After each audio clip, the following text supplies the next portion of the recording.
Good afternoon, everyone. I hope you're all okay and doing well. It's been 2 years since I first started writing my thoughts on Moments of Sonder to send TEDx Vin School Hanoi. 2 years may not be a lot, but it's an important period of time, especially to those who are just at the start of their lives. A period of time that marks an important change. And maybe, just maybe, standing here, I'm going to call it my redefinition. My name is Messina Martaming from Class 782, Vince Gold Time City T37. There was once a version of me who wasn't afraid of anything. Once. Now I've changed, and in many different ways.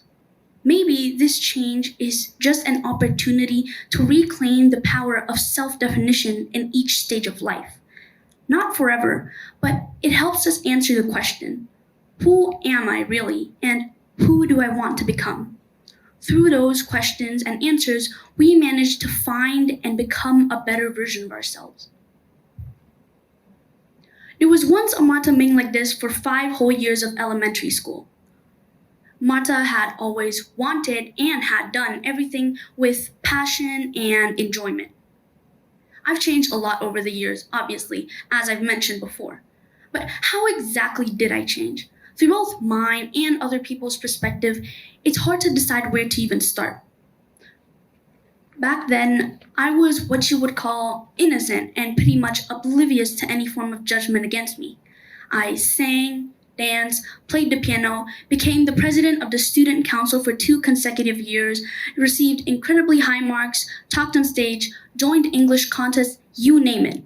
And even though I struggled a little bit with making friends, I was happy. Life was almost perfect. But of course, nothing lasts forever. I slowly started to become more aware of what surrounded me. Not immediately, but eventually I started realizing how people can judge you out of misunderstandings, how being extroverted can label you as cringe or too much, and how one wrong move can ruin your entire image. I didn't change overnight, of course, but I started noticing how people would give me weird looks in the hallways, how my classmates would mock my English, and how the blog channel I had made back when I was in elementary was being used as blackmail. Now, obviously, I could have just ignored these things or reported them, but little me didn't know any better because she thought they were right.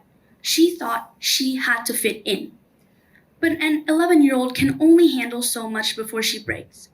So I stopped trying. Stopped singing, stopped dancing, stopped participating in anything, stopped doing anything at all. But it's okay, at least I still know how to socialize, right? Right? But they took that away too. I stepped foot into middle school thinking that everything would go perfectly fine, just like it did in elementary school. I'd still be the smart one, the friendly, sociable one. I thought middle school was my chance to prove who I really was. But instead, it made me unrecognizable. One thing that is unavoidable in middle school is gossip and rumors, typical teenage stuff. But this rumor about me was different. It spread throughout the whole school, and it made the people I cherished most turn on me. And pretty soon, eventually, even the people who I'd never talked to before, or the people I'd never even met, claimed to hate me, or that I hated them.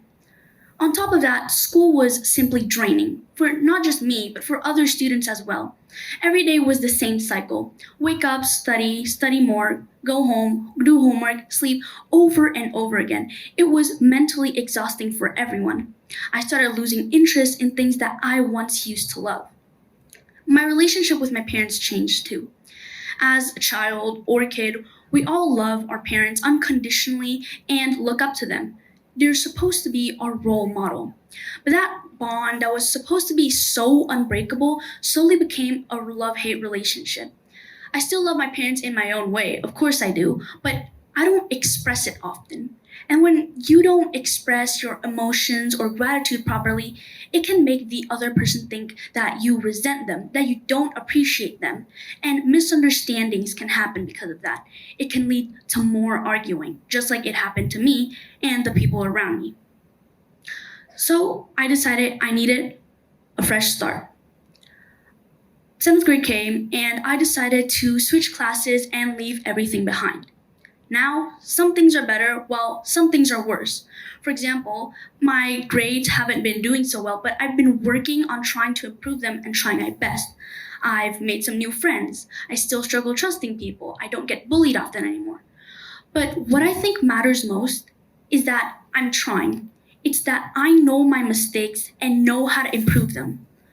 Of course, things won't always stay this way because everything around us is changing constantly. And that's the thing about life. It's both beautiful and terrifying at the same time. In life, we have countless opportunities to find our directions, to change, to redefine ourselves. And in the end, after all of these experiences, I've learned quite a few things. One of which being that redefining yourself is not becoming someone entirely new, but it is reclaiming who you were before fear shaped you. Growth sometimes looks like loss before it looks like strength. But what I want to say is that change can come in many different ways, both good and bad. But what's for sure is that it is needed. Change is a beautiful, meaningful, and important experience that everyone will have to go through, even you. And if things go wrong, it's okay because it's just another opportunity for you to learn from experience and redefine yourself. Strive to become the version of yourself that you want to be. Because redefinition is not losing who you were, but it is choosing who you will be next. Today on this stage, I had a great time sharing my story and experiences to you, and I got to feel a wind of change. Thank you very much for listening.